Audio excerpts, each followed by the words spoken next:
All right, ladies and gentlemen, we'd like to welcome you back to yet another splendidly sumptuous episode of V8 Radio. Splendidly sumptuous. Nice. Exactly. Well, Thank you. Thank you very much. I don't think you want something that's sumptuous if it's not splendid. Exactly. You don't want exactly. like painfully sumptuous. No. I'm your host, Kevin Ostie, joined as always by our esteemed co-host, Mr. Mike Hueball Clark. How's it going, Kev? Good to be back. Splendidly sumptuous. Yes. Yeah. So I think we have a lot to cover because there just is a lot going on today. Yes. But before we do, we oftentimes start this show with a trivia question, something fairly automotive related. Mm-hmm. I prepared one that just kind of popped into my head for no apparent reason. Okay. Do you got one? I do have one that just popped into my head today, as a matter of fact. All right. Well, why don't you go first? Okay. Well, tonight, earlier today, Kevin, I was hanging out at my local cruise night in downtown Plainfield, Illinois. Nice. Yeah, and I happened to see an old Studebaker Avanti sitting there. Oh, right on. It got me thinking, there's been a lot of iterations of the Avanti over the years. It's kind of the brand that just won't die, despite having died so many times. Mm-hmm. But there's nothing quite like the original. And how many production years did the original Avanti become available? So the original Avanti, if I remember correctly, was released in 1963. And there's either late 62 or early 63, and there's a little trivia question between the 63 and 64 models because the headlight bucket changed from a round bucket to a square bucket. And many people claim that that's a 64 and up thing. But interestingly, you do find 63, or you find round headlight buckets in 64 and later models because some of the fiberglass parts weren't built in the order they were produced. So it's kind of hard to date some of those cars. But I believe the last one rolled off, the last Studebaker, kind of official Avanti. Right. Was over in 1966. Okay. So I'm going to say that turns into, say, 3.5 years of official production. So what are you saying, like 62 and a half to 66 or something like that? Yeah, somewhere around that. Something like that? All right. That's my guess. All right, I like it. Might have been 65, but okay. There was a time when I knew this readily. I see. Maybe today's that day as well. Bonus question, who was the designer? God dang it, I just read that too. I don't remember. An American treasure. Yeah. I read it and I'm like, that'd be a good trivia question too. Mr. Raymond Loewy. That's it. Yeah. Raymond Loewy. Yeah. God darn it. Well, that's a good one. I'm close on that one. I know that. Yes. I will say that you are close on that one, if not spot on. Jeez. But we'll see. We'll wait till the end of the show. All right. Well, okay. Well, to reciprocate, how about this? As we're recording this one, it's summertime activities are heating up quite a bit, and one of those is camping. A lot of people like to go camping. And love camping. As you probably know, our friends at General Motors actually built a camper, a GMC motorhome. Yeah. Made in the mid-'70s. Tell me about the interesting driveline in that vehicle. Well, Kevin, as it so happens, that driveline came out of a Oldsmobile Tornado, and it was a front-wheel drive configuration. And what engine? Oh, I believe it was a 455. 455 front-wheel drive. From Oldsmobile. Very confident answer he's got there. I'm pretty confident about this one. I may be wrong on the displacement, but I'm pretty sure I'm right about the manufacturer and the fact that it's front wheel drive, that it came from a Tornado. Right on. I'm writing that down. That's your final answer. Yeah, indeed. Yes, sir. All right. Time will tell. Yes, it will. As time creeps on. Yeah. All right. So now here's what everybody, including myself, has been waiting for, and that is an update on the Cue Ball GTO. Amen, brother. Amen. Well, there are things to update, as a matter of fact. Where do you remember where we left off last time? Where we left off, you had a bare block and parts and stuff? Yes, you had obtained the block and the parts, and you're taking them over to your buddy's house, and you were starting to paint some of the pulleys and a few things. Right. And maybe that was about it. Yeah. Well, that's all happened. Pulleys have been painted, parts have been painted, and the intake has been painted, timing cover, oil pan, all that stuff, and it. I got to say, it looks pretty dynamite, so I'm pretty happy with how it turned out. Awesome. But what we've done the last couple of weeks is we got we tried to put the crankshaft in, and we got it in place and rotated it, and noticed that there was some interference with one of the crankshaft counterbalance weights. It was hitting part of the block, so we had to do some surgery on that and grind some of the block away. And some of the casting flash needed to be ground because it wasn't quite interfering, but it was really, really close. So we took care of that. And now we have the crank in with the rear main seal, which was the BOP one-piece rear main, which was a real joy to install. And we got that. We got the mains torqued down. We used some Moly lube or Moly paste for some lubricant on the ARP studs, and the crank turns. And I have the pistons are put together with the rods, and the rings are on. And we were gonna put those in, but I forgot my ring compressor tool, so we called it a night after that. So I haven't been back since then. He's been real busy. I've been real busy. We haven't been able to get together. Maybe in a couple of days we might be able to, but right on. But as it is, I'm getting ready to get the rotating assembly all buttoned up. That's fantastic. So, and tell me how once you notched out the block, because this is an Eagle crank you put in it. Yeah, it's an Eagle 4 1/4 stroke forged crank. That's right. So that explains the expanded size of the counterweights requiring a little grind action. Mm-hmm. That freak you out grinding on the block? Not really, because luckily Randy did most of it for me while I was away, and he has all the right stuff to do that. And some things are better off not watched. yeah, true. But when I did get there was a little more left to do, so he let me do it, and we covered everything up, and says, okay, just go real lightly and just let the bit do the work and all that, and that's what I did. I only had to take a few more millimeters off, so it wasn't that big of a deal. But it was kind of interesting doing that. I never had to do that before, so I enjoyed it. By the way, this is a 60s Pontiac, so it's not millimeters. It's a few thousandths. Right, a few thou. Took a few thou off. Exactly. My bad. Yeah, right. Come on. Sorry, everybody. This isn't your Corrado you were working on. Oh, speaking of which, I saw a red Corrado on the road the other day. The last one. Yeah, I think it was. I think it's been about 15 years since I've seen one on the road. Yeah, that's fantastic. I'm sure the driver was smiling too, because they were fun. Yeah, the fact that he was driving it and it wasn't overheating. God bless America. Yeah, must have been a little cooler out than today. Yeah, certainly. Well, that's cool. That's great. That's progress. I'm pretty happy about it. Pretty stoked. You should be. Yeah. So we I guess when you get the long block assembled, you still got to get those heads reworked then. I still have to get the heads reworked. I got to get the other ones sold, so if anyone's looking for a nice set of 670 heads, again, still available. There you go. Amazing. Yeah. Just contact us at cueball@v8radio.com. Make you just a So yeah, I got to get the heads reworked.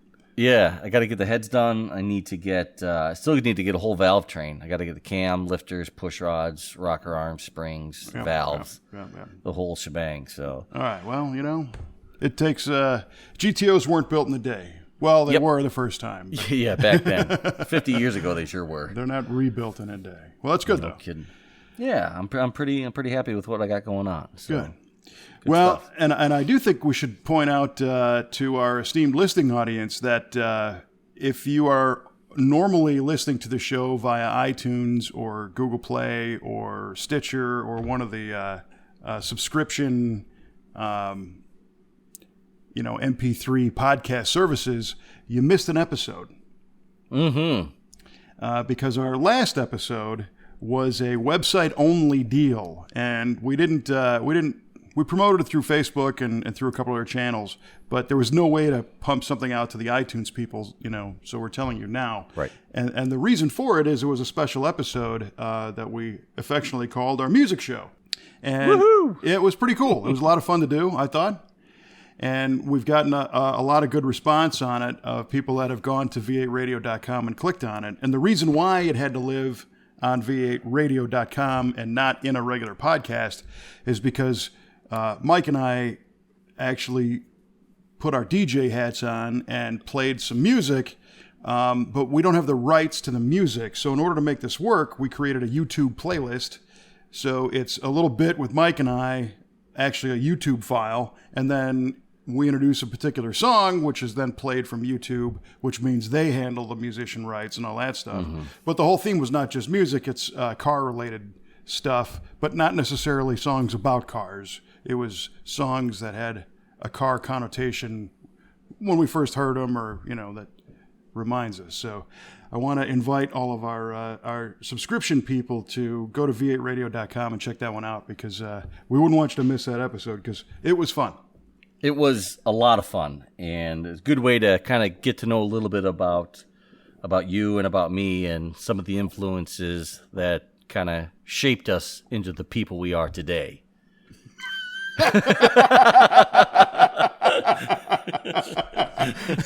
That's true. I don't know why that sounds funny, but I try to keep a straight face. No, we're not running for public office, and no, yeah. There wasn't, not a PBS thing. It was right. Not many laws were broken. No. But I do have to throw a shout out to our friend Chris Ron, who is not only a professional mechanic who owns a repair shop, but also owns a brewery close to me, the Stubborn German Brewing Company, where I spend a bunch of time. And I told him about the music show, and he thought it was a neat idea. So he listened to the whole thing, and today texted me and said he really dug it, except he thought it was weird that I guess he listened to it in his bar. And oh, really? Yeah, but there was, my voice telling him stories, and he wasn't just sitting there at the bar with a beer like normal. Oh, I got you. Okay, that makes sense. Now I get it. Okay, yeah, right on. Because he's heard a lot of my nonsense over the years, but now he got to hear yours too, so that's good. Yeah, good. Well, thank you, Chris. That's right. Yeah. So, I didn't know Chris was a mechanic as well. That's interesting. I never knew that about him. Yeah, he owns a repair shop called Hometown Auto Repair here in Waterloo, Illinois. And that's kind of how we met. He would do alignments for our cars that we build at V8 Speed and Resto. I'll be darned. Yeah. So it was nice organic friendship there. Sure. So you were at the Plainfield Cruise Night. See anything fun? Yes, sir. Yeah, it was Camaro night tonight, so saw a lot of more. It's weird. I think the tides are turning quite a bit, because I saw more 5th gen Camaros than anything else there. I mean, a lot of 5th gens there. A couple of ZL1s, really nice ZL1s were there. Now, was this a Camaro Club sponsored thing or just general Camaros? No, it's just the Camaro theme was tonight. So it was sponsored by a local Chevy dealer tonight, and they had some of their stuff there. But the majority of everyone that's there is just people from around the area. That's just cool. Bringing their stuff in. Yeah, it was cool. 5th and 6th gen Camaros are everywhere.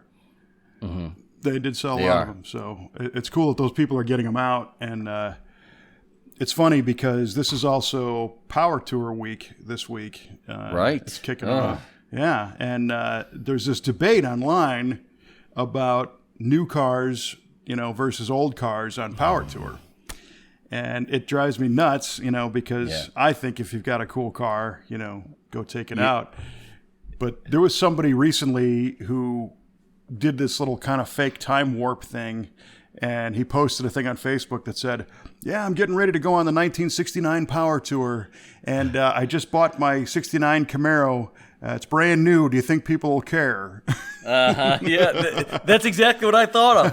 That's exactly what I thought of. Yeah. If you got a cool car, you got a cool car. Mm-hmm. And you just take it out. Who cares if it's a late model? It's I could go on and on. But Well, and I feel the heat fairly often whenever on Muscle Car of the Week we feature a late model car. You get a lot of guys who are dyed-in-the-wool, first generation muscle car fans, I'll call them, who, Right. if it doesn't have the original engine and a carburetor and it wasn't built in 65, it's garbage. And I get that, I appreciate that. I just wish those people weren't quite as vocal about things that are different. yeah, Because sometimes they tear me up pretty good. yeah. Well, some people just can't help themselves. Yeah, I can handle it. Don't get me wrong with Yeah. that, but it is kind of funny to see, and especially with, did you catch the latest episode, by the way? Oh yeah, of course. I caught the latest episode. That was badassery at its finest, my friend. Honest to God, that was some cool stuff. I don't care if you are a dyed-in-the-wool first-gen muscle car guy. That was cool. Having a demon against a Veyron, that's good stuff. That's good television. Well, I appreciate that. And for those who haven't seen that one, go over to musclecaroftheweek.com because we did a very informal competition kind of squaring off between a 2018 Dodge Demon and a Bugatti Veyron. And I believe the Veyron was an 07 or an 08. And for those who don't know what that car is, I didn't know much about him until we did this, and it's been pointed out that I still don't know much about him, thanks to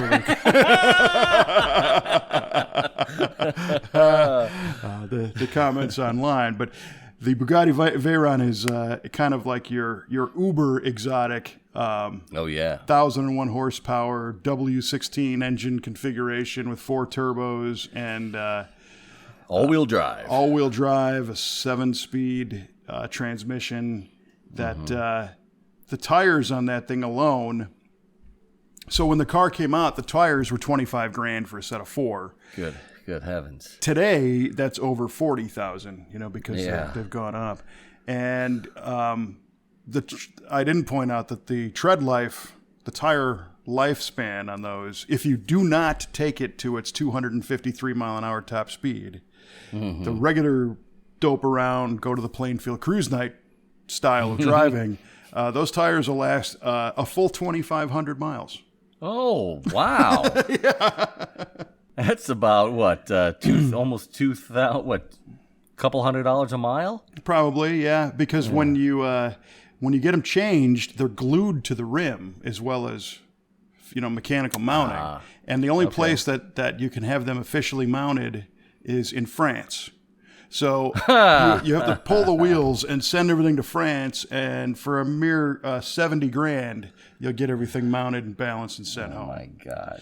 So operating costs on that car, it's pretty interesting because that's the only car that I know of that the manufacturer from day one knew and intended to lose money on every one because they just knew they'd never recoup it. But the operating costs are over $300,000 a year if you drive the car. Between insurance, tires, oil. I can't even wrap my mind around that. Oil change is about $27,000. God forbid if you mess up the transmission, because that's $125,000 for the part. So it's crazy. And I bought houses for less money than that. oh yeah, totally. And so the deal is they they did some checking on the demographics, and apparently the average Veyron owner owns 88 cars. Wow. And 3 jets and something like, I don't know, 5 houses or something. So they figure, they're not going to mind so much about the $70,000 tire change. So what I'm hearing is I probably won't find one in my suburban neighborhood anytime soon. Unless somebody's, just likes to live next to you and has a lot of cash, probably not. Yeah. But in our little comparison, Dodge advertised that the Demon was the fastest, or the quickest production car ever, and the Veyron was advertised as the fastest production car. So we did a little fun, and normally we drive our cars around in that little parking lot behind the building where they're stored. But in this case, one of the guys from the Brothers Collection found that there happened to be a fire lane out in front that is actually owned by them. It's on their property. So they thought, well, how about that? Why don't we take them out in front and beat on them? Yeah. And that's what we did. Nice. And I actually, we'll leave the results to the episode. You'll have to go check it out if you haven't seen it. But for sure. I actually got to drive the Veyron, which you suck out loud, Kevin. I do. I'll give you that. But I'll tell you what, it's impossible to get in and out of because it's on the ground, and the steering wheel and the seat and everything. And for a bigger guy like you and I, it's very hard to look cool. Crawling out, rolling over. Yes. Help me up. Yeah, I got my right hand on the ground, and it was. That's awesome. So it's got that going against it. But the neat thing about it was, those cars are not known to be off the line acceleration cars. They're meant to be a top speed car. Top speed, right? So they advertise a 10-14 at 130 some quarter mile time, which is fast. Don't get me wrong. Yeah, there's no slouch. But the handlers at the Brothers Collection pointed out that there is a pretty substantial turbo lag on the car because the 16-cylinder engine is only like 5.5 liters, so it's not real big, and to spin up 4 turbos takes quite a bit of heat energy. Sure. So they were driving around and were like, it's not like you touch the throttle and the thing just, right. It's you gone. light up all 4 tires like crazy, right? Right. So they gave me the opportunity to drive around the block, and I stopped at the unofficial starting crack in the fire lane. Nice. And decided to launch this thing like a turbo car, which is start to do a little brake stand, 1 foot on the brake, start bringing the R's up with the other side, and watch the RPM a little bit. And sure enough, man, you can hear it behind you. We're starting to get a little pressure going. And when it came time to go, just mat the throttle and get off the brake and just hang on. And you're an Air Force guy. You've heard of the, like the G pressure suits that the F-18 pilots wear, to keep the blood in your head. Well, I didn't have one of those. Oh, damn it. And I didn't think to even do like any kind of a cranial pressurization exercise and breathe heavy like I was taking a hick maneuver and all that. Is that what they call it? Yeah. I thought it was, squeeze everything. You're like, hick. Oh, there you go. Yeah. I thought it was just, too much fiber. I did the same thing. Right. I didn't do any of that. So all the blood basically left my head, or at least left the control portion of my brain. Literally, vision blurs, head's against the seat. And I'm just kind of praying that I'm going straight with this, and then I get off and bring it to a stop. And it was an insane sensation, but I'm still trying to figure out if it was fun or not. I think it was. Yeah, it was equal parts, fun, fear, confusion, delusion. So it was awesome. Don't get me wrong. Sounds like my Friday night, man. There you go. Yeah. But it was something that typically, if you're going to get behind the wheel of a fast car, you're either at a track or you've been out cruising around with it, and you're just kind of in that mode. And I was in, video production mode. I was actually operating a camera at that point, and I'm trying to be smooth and stable and everything. And Right. so I guess the good thing was I was not nervous at all about driving this car, but I wasn't amped up enough to be in proper control, I guess. So nothing happened bad, and I will say that I would do it again if I had the opportunity, but I would approach it differently. You darned right, I would too. Holy cow! Yeah, that would be the bee's knees, man. I mean, because even when you go to the drag strip, you don't see guys. There's plenty of NMCA cars that run that number all day long, or Right. 2 or 3 seconds faster. But you don't see those guys just walking up in street clothes and getting in the car and running a number. Right. Right. There's some preparation. Strapped in, helmet, mental focus, and I had none of that. So I was strapped, but nothing else. But I had no mental focus. No, I rarely do, Amen. Amen. Mental blurring. Right. So it was fun. And the car retails for $1.4 million, I think. Yeah. And You're mind still losing money on it. Yeah. Well, there's so much that goes into that thing. Yeah. Time and engineering and materials, and there's something like I don't know, 14 or 15 different cooling systems, and just all this stuff, right? Mm-hmm. So my mind does not connect giant sums of money to vehicles in a realistic manner because I don't have giant sums of money. Right. If that got broken down to, what the lease payment would be like per day, I can't even imagine. It's $1.5 million, car. If you're going to finance it over 5 years, it's probably several $100 a day easily, Yeah. Now to me, that's expensive. Yeah. Yeah. When I get it to a number that I can kind of wrap my head around. Yeah. If I got to pay, that's a pretty pricey car. $300-400 a day to drive this thing, are you kidding me? That's insane. Jeez. If somebody says it's $1.4 million, I don't even know what that is. So it just Right on, man. So it was trippy, and the Demon is every bit as awesome. And the fun part has been the online feedback, because I didn't pay a whole lot of attention to the Demon.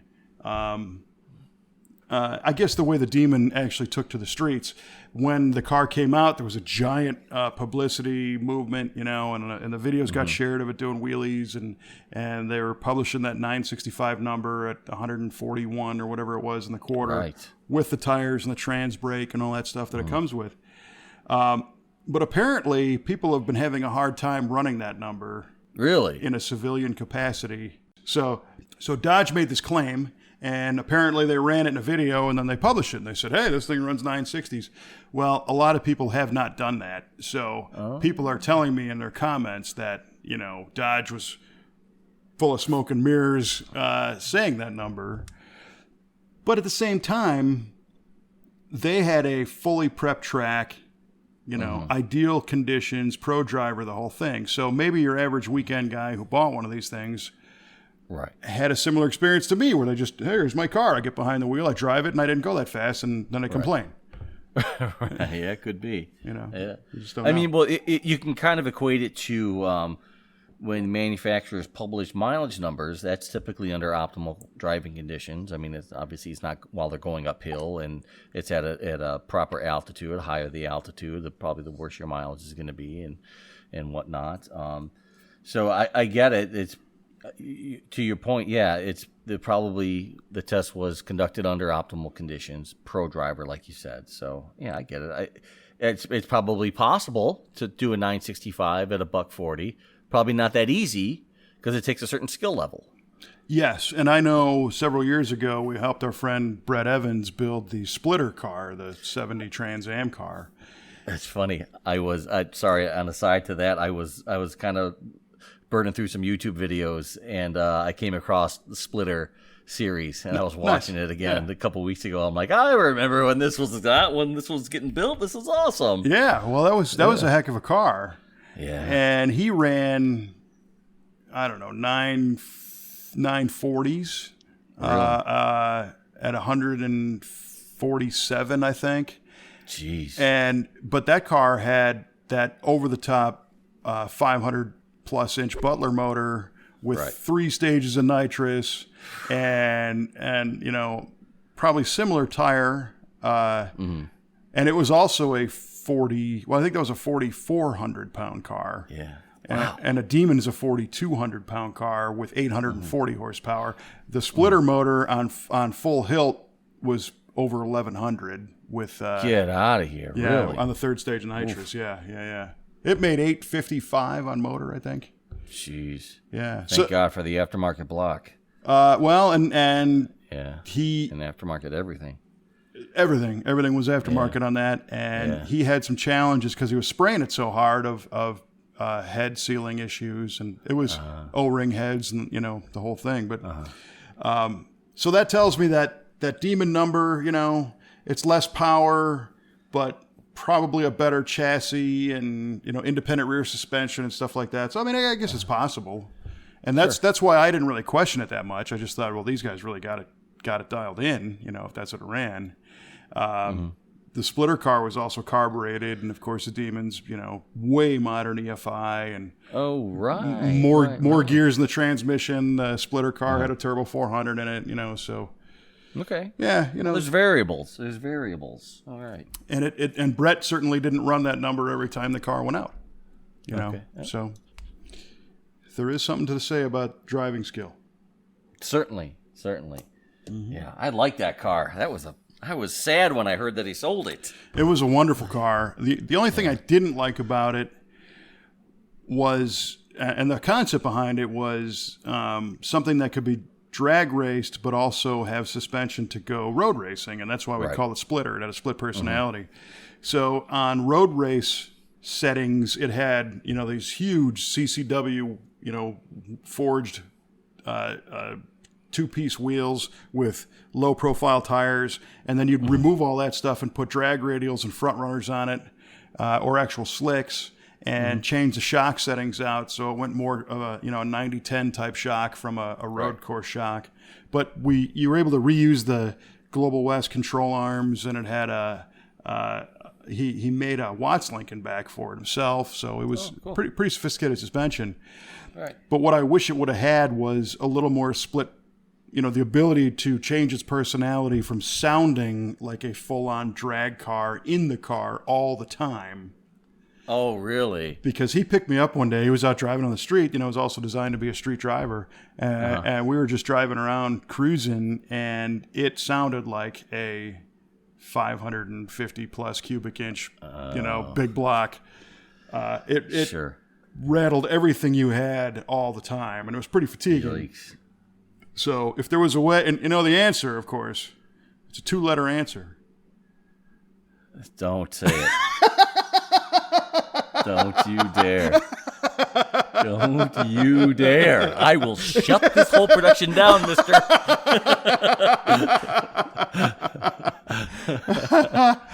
Well, it was Pontiac powered, and that was part of the deal. He wanted to make it Pontiac powered and keep it that way. Amen. If you took a modern supercharged engine, you could do the same thing without the noise. That's all I'm going to say. Shut your yapper. Who cares? Yeah, Mr. Weisenheimer. So last I heard, that car lives in New York. That's all I know. Is that right? Yeah. Well, I hope the new owner's taking good care of it. Yes, me too. Yeah. So it's been a busy time. A couple weeks ago, we had our Waterloo Optimist Club car show, which is an organization that I'm in, and I run the car show in our little town square of Waterloo, Illinois, and that was kind of a surprise again. Perfect weather, and your outdoor typical weekend car shows are dependent on weather.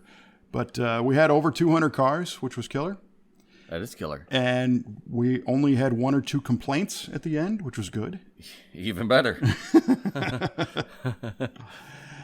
You're running a successful operation. You only have 1 or 2 complaints. Right. For all those people. So God bless you. Yeah, that was fun. And I, typically I'm not the world's biggest stationary car show guy. Because I like to do stuff with cars and everything else. But this one's kind of different. It's a fundraiser, first of all, so it's got a cause. But it's nice because it's not like in a giant Walmart parking lot or something. It has the small town square setting, Right. and Yeah. there's trees with shade, and there's local businesses and establishments to pop in and out of, and you can make a day of it, which is pretty cool. Right. Well, plus you're also involving kids on the action as well. That you have the kids, high school kids, judging Right. cars out there. Correct. Yeah, and there was two motivations behind that. The one was to train the high school, our local high school auto club students on how to be involved. Not only, because judging a car show, it can be just as subjective as drag racing because this isn't the NCRS. And Right. we're not going for a top flight award on originality or any of that stuff. So we teach the guys how to judge the car against itself. So if you look at the car and say, all right, is this thing everything it could be? Or does this guy, could he benefit by spending another weekend getting overspray off the frame rails or tidying up his wiring and, that kind of stuff so that it's not comparing each car against each other. But the other aspect that I think is kind of cool is it gives them some social interaction with the owner. So we train them to approach each car, never touch them, and ask for the owner and then introduce themselves and have the owner open the door and open the hood and the trunk and tell them about it and meet somebody and talk to them. That's terrific. It really is. Yeah. So they really dig it. The other motivation was it's real hard to get mad at kids. Another really good point. It's all about the future of this sport, hobby, and industry, and let's turn them on to it and expose them. And a lot of these guys don't get a chance to get up close and personal with some super, super nice cars. Yeah. So it gives them that opportunity. And, we've had it judged by, volunteers or whatever. We all know people in the, the automotive community they're just the judges. It's what they do. They own clipboards and they live for finding flaws. And they typically have an ability to make people upset. So Sure. Oh, I get it. In the Pontiac world, you will always, at a Pontiac show, you will always find a lot of people who really know exactly what is wrong with your car. That is not original. That is not how they did it. That should not be routed that way. Right. Nice car, by the way. Right. That kind of nonsense. Right. A little backhanded comment. Yeah. And again, we tell everybody that this is not a professionally judged concours, and we don't have a team of. We don't have the team that's at the Muscle Car and Corvette Nationals doing vintage certifications on cars. We're just having guys get a good look at them, and so that part worked out really well. So, and then another thing we do for the younger kids is we have a Hot Wheels track set up, and we have free Hot Wheels racing all day. Oh, that is killer. Yeah, so that's fun. I jumped on Craigslist and bought, a couple $100 worth of Hot Wheels cars a couple years ago and ran them all through the dishwasher, to get... Okay. Yeah, get them cleaned up, sure. Get the biological elements off of them. and I started off with your good old-fashioned sections of orange track. Sweet. The 2.5 footers, whatever they are. And like a 10-foot long 1x4 basically. So it was wide enough, a piece of wood wide enough to put 2 lanes down and then put it on an incline and let them run. But the problem with that is there were so many pieces of track that when the cars start getting speed, they're bouncing off and everything else. Yeah. So the next evolution is there's a product called the Blue Track, and Blue Track comes in a 24-foot roll. It's one piece.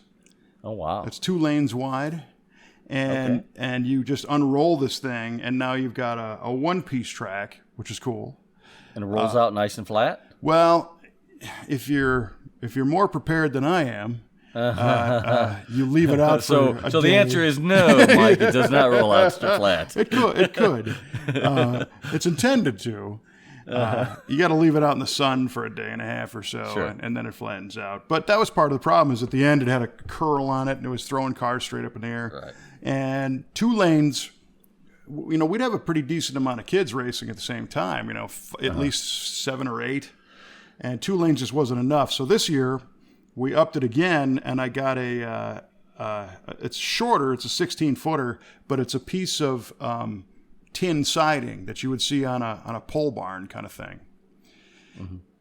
And the idea there is that the shape of the tin has like 2 barriers and then 3 lanes across.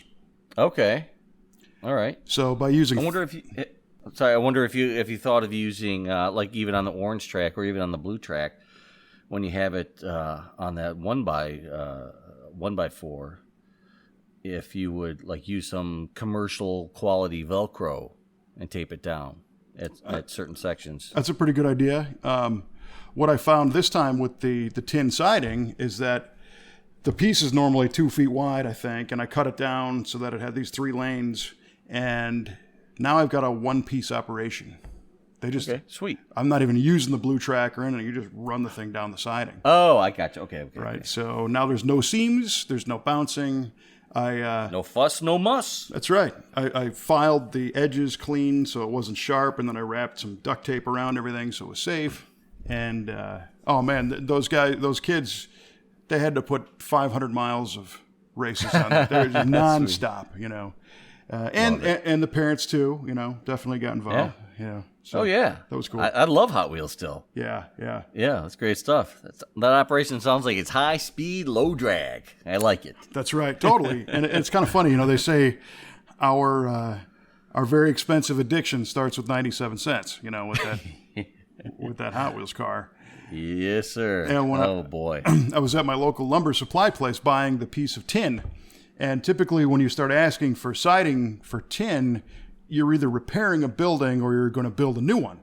Uh-huh. And the sales guy comes up and he's like, "Yeah, can I help you?" And I said, "Do you have 16-foot sections of tin?" And he's like, "Oh, yeah. I mean, he's getting ready to make a sale here, And he said, "What color would you like?" And I said, "Well, I would prefer it to be in white." He goes, "Okay, yeah, we've got white." He said, "How many you need?" I said, "One." Yes, sir. And he's like, "What happened?" And I said, "Well, one what? 1 ton? Yeah, one right. Gross? Yeah. 1 piece. One sir. piece. Thank you. You got any scrap in the back?"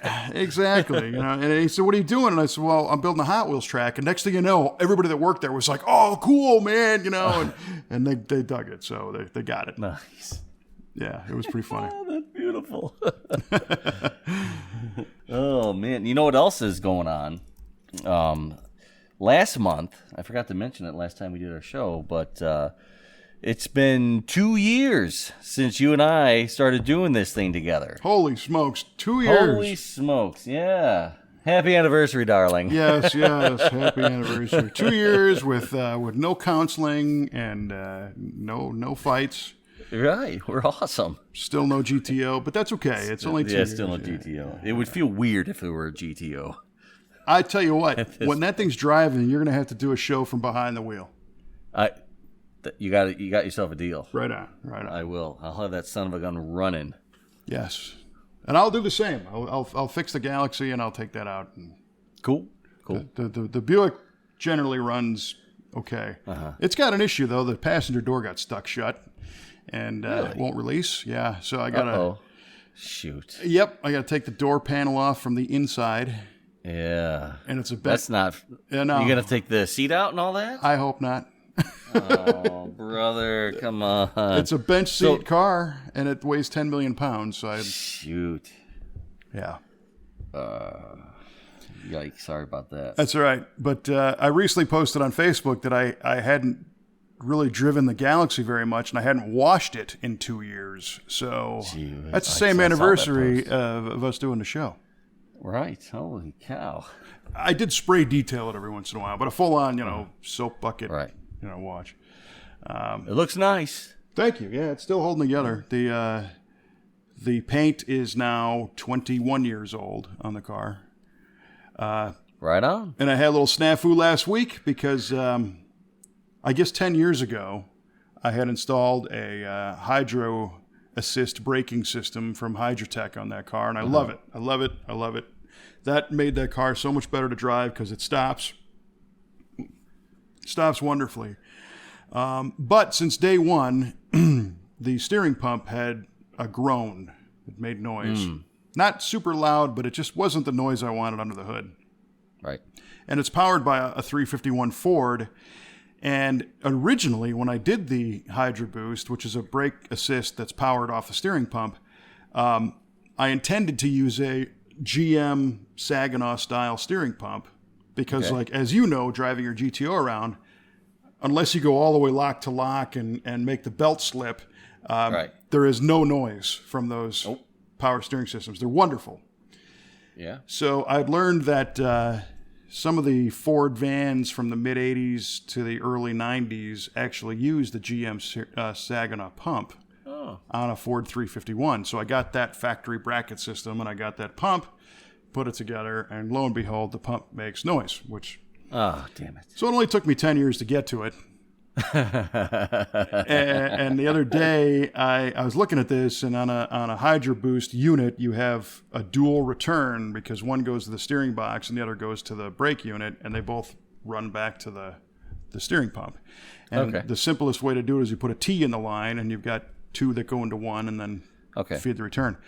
But that can be a source of noise because the fluid can back up, I guess, and whatnot. So I figure I'm going to be a smart guy, and I'm going to look at a vehicle that comes new from the factory with a hydraulic brake assist, and I'm going to get that steering pump because those have two returns on the reservoir from the factory. Oh, okay. And in the past, we've welded multiple fittings onto the steering pump reservoir, but we learned that the placement on the reservoir is crucial. Oh boy! Because if you put your return too high, the fluid actually goes through air before it enters the other fluid, and it aerates and causes bubbles, and the bubbles are the noise. Gotcha. And the problem contributes to itself because as you churn the bubbles, the volume of the fluid expands because now you have bubbles and fluid, and it also the pump has to work harder to move the fluid. And with the expansion, it creates heat, which creates more bubbles. And then you spin out of control. And we've chased this problem at V8 Speed and Resto in the past. And typically the solution on the more modern Type 2 steering pump is to use the factory plastic reservoir that you see on like a Corvette or an F-body Camaro. Because if you take the cap off and you look inside there, there's these little baffles going in all these different directions. That some GM engineers that are far smarter than I am designed. So it was funny because we were tempted, to always use like an aluminum can or some kind of neat looking canister. And it turns out the stupid plastic thing is the best way to go there. But that is a different style pump than the one I have on my Galaxy. So I find out that the Silverado 1500 pickup truck has factory Hydro Boost installed. So I buy one of those steering pumps with the dual return. I get my steering puller from the shop, the pulley puller, because you got to swap the pulley. And that was my first problem is somebody broke it and put it back in the drawer. Damn you kids. Yeah. So I had to go to my local AutoZone and rent one. And you and I spoke on shows probably 2 years ago about planning your experience so that you don't have to do that. So I'm cursing already. Yeah. And I get the puller home and switch it all out, and I get the pump switched and fill it up with fluid and the whole thing and fire it up, and it's 100 times louder than it was. Come on. That's exactly what I said. So I was very upset, and I thought, well, I've seen these in the past where... In fact, the Hydrotech manufacturer says sometimes you got to drive these cars for a couple hundred miles to work out bubbles out of the system. They'll just churn themselves out. So I said, maybe. And it was against my better judgment, but I drove the car from my house to the shop, which is 10 miles. By the time I got to the shop, this thing was screaming so bad that I was just focusing heavily on getting it in the back door of the shop. And in my fear of the way the steering was feeling and the sound and everything, I missed my little alley turn-in. So I went to do a U-turn. and pull into a driveway, which was actually Trevor's driveway, the guy that works at our shop. He lives right behind our shop.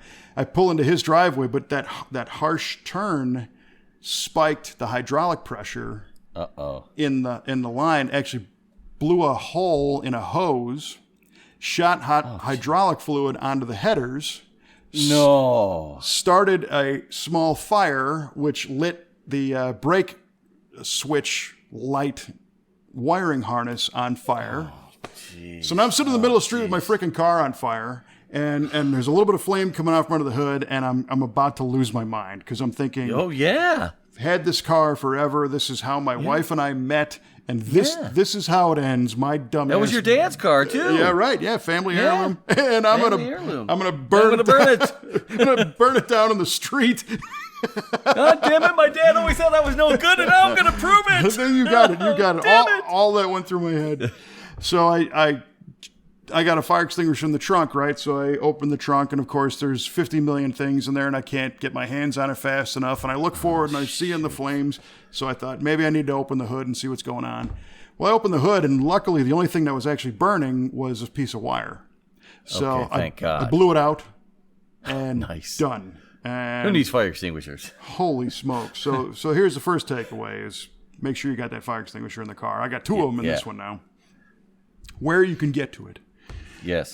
So then some local neighbor person was driving by, and they're like, do you need a fire truck or whatever? And, as this is burning, you're thinking, do I have this under control? But then you don't want that regret of saying, well, if I would have had a fire truck there, this never would have happened or whatever. But right. At that point, I blew it out, and I was okay. So what happened, right? At the end of the day, I called Paul Clark, who owns Hydrotech Braking, and I told him about my idea to put the truck pump on the car. And he goes, yeah, you want to know your problem? I mean, I didn't even have to describe the problem. Wow. And I said, what's up? And he said, well, the truck pump, although it's identical in shape and size and bolts in place, it's designed to provide enough fluid for a truck steering box, which is like 3.5 gallons a minute. And your car steering box needs like 2.1 gallons per minute. Okay. And the difference is in the output where you connect the high pressure hose. The truck box has a 144 thousandths hole, and the car box has 125 thousandths hole. So it's 1/8 inch versus 9/64. Not a big difference, but enough. Enough of a difference, yeah. So he said, go get an 1/8 inch drill bit and shove it in there, and if it's loose, you got the wrong one. He said, but trust me, you got the wrong one. So he said, go back to your shop and see if you have a steering pump from a car, a dead one, that you can unscrew that fitting and screw it into the new box, and then make sure your two return lines are set up properly so that the one that connects lowest to the box comes from the steering gear itself. The one a little bit higher can come from the brakes, because the brakes only return fluid when you step on the brakes. So it just spits a little bit every once in a while. Oh, okay. The steering box is returning all the time. So that's the one you want in the deepest part of your fluid. Okay, so it doesn't aerate. Correct. And he said, I know you just put... I listened. He said, I know you just put new fluid in it, but throw it out. Because in order to get the bubbles out, you have to bring it up to temperature, and the surface tension of the lubricant will loosen up, and it will allow the bubbles to come out. And that's why they say drive it sometimes, because it actually puts temperature in them. Okay. He said, but if you're still creating cavitation, it will make it worse. And I said, well, is it a possibility that I could put this in a pot and put it on a stove, and warm it up? And he's like, yeah, but do you really have time for a science project? No, just put new fluid in it and fix the car. Kevin, shut up, put fluid in it, and drive the damn car. Right. Okay, Paul. So that's what I did. Is we had another valve laying around. We just did a vintage air front runner on another car, and the owner didn't want the original steering pump back, and I took that little valve and switched it out. Fixed. Nice, man. Dead silent. Beautiful steering. That GM Saginaw steering experience that I wanted. Yeah. No more fire. That's always a plus. Only in the cylinders you have that fire. That's right. Fire in the pipes. Oh, gee whiz, man. Yeah. That's that could have gone way more sideways than it did. Yes. I say you got. I mean, for as scary as that is, I'd say that's pretty damn lucky. It was very lucky, and looking back, I always try and figure. I'll admit everywhere I screwed up, but there was no real obvious failure there. Right. I didn't put something together backwards, and I didn't, Right. So that could happen to other people. So I'm trying to work with Paul and have him maybe make that tech information a little more prominent. That although Probably you want good policy. yeah, although you want to use that dual return master cylinder, the pump ain't the right match. So Gotcha. yeah. So that was fun. So Yeah, it sounds like a heck of a day. see what happens. You don't drive the car very often. You try to do something nice, for the car. Nice, yeah. And this is how you get rewarded with fire. What you get? Oh man, that's that could have been horrifying. Yeah. So get that extinguisher. Oh, I have one. Yeah. Whenever that car was running, that was either up front or just behind in the back seat. Yeah. All the time. I never had it in the trunk. I mean, what the hell good's it going to do in the trunk? So This is true. You don't want to trip over it, but keep it handy. And Right. We even have a policy in our shop when we're fixing somebody's car off the street. We don't know what that thing's all about. So whenever we test drive it, we're insured to drive them, but part of our kit is a fire extinguisher. That the guys take. yeah, that's just smart. It is. I'm getting there. I'm on my way to smart. You come a long way, baby. Yeah, just in the past week. Yeah. All Tell right. you what. So I'm curious to know about this Avanti trivia question. So Okay. let's All right. see what you got. All right, I asked you through in a roundabout sort of way what was the original production years of the Avanti, the Studebaker Avanti, and you told me 62 and a half through 66. I'm gonna have to recheck my figures. Because the numbers I had were model years 62 and 63, and then they stopped making them because of they shut down the South Bend facility. Studebaker did, and they were having a lot of production issues with the fiberglass body. They forecast 20,000 units in 62, but only sold 1,200. Right. Because of all these issues. So my research told me 62, 63, and then the two engineers or two dealers bought the name Avanti and started producing it. I think it was the Avanti 2 or something like that. Or it just called it the Avanti after that. But those years I don't know. I'll have to get back to you on the real deal numbers. So it's a push at this point. Yeah, no, I'll take the fail. I'll get it wrong. I'm okay with that. Your explanation was very convincing, so that would lead me to believe maybe I'm wrong. No, I don't think so. You're pretty good like that. Because I do know that that Avanti 2 thing happened, and it was the only car that lived on from the Studebaker fold. And some people, because it was Studebaker guys that continued it, kind of think that it was still, the DNA was still there, But all right, no, that's fine. I'll give you that one. It's a good question. Thank you. That's a tough one. That if you didn't have the opportunity one day to spend some time learning about those cars for a Muscle Car of the Week episode, that's not common knowledge. But it just happens to be a couple years ago that I read all that, so it got replaced with other information. Dig it. Yeah. Like the driveline configuration in a GMC motorhome. Correct. Yes. Well, interestingly, you are correct. Hey, look at me. Absolutely. It was an Olds 455 with a turbo or a TH425 transmission, which was the front drive setup, basically straight out of the Tornado. And what I didn't know is that eventually the last ones were Olds 403s. Oh, that I did not know. Yeah. So, but they were 455s. That's what you said. So that's all good. You get that one, top to bottom. I like those motorhomes. Those are really neat looking, aren't they? Oh, they're totally cool. And Yeah. being the EM50 urban assault vehicle, Yeah, exactly. it didn't help. That's It my didn't hurt favorite. either. Yeah. But yeah, those are very cool. And I don't know if you've ever been inside one of those transmissions before. No. They're a chain drive. Is that right? That's how they get that motion to go. Because a front drive Tornado is a longitudinal engine. It's not transverse. Right. That's right. So there's a chain drive mechanism to drive the drive wheels. And those things were like 500 foot-pounds of torque. Amazing. That's a heck of a chain.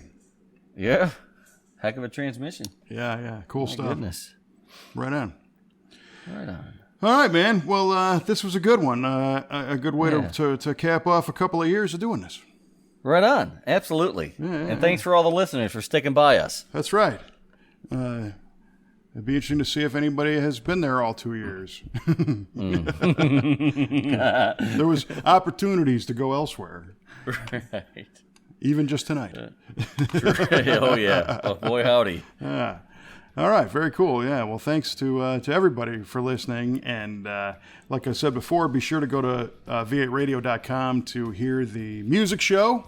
We've already gotten a couple requests to do another one of those, All right. which could be kind of fun. But that, like I said, that's a website-only thing. We can't disperse that through the regular iTunes channels and whatnot. But you can subscribe on iTunes, Google Play, Stitcher Radio. There's another one too, right? iTunes, Google Play, Stitcher Radio. TuneIn Radio is a place to listen. TuneIn Radio, Yeah. That's where I listen to it, as a matter of fact.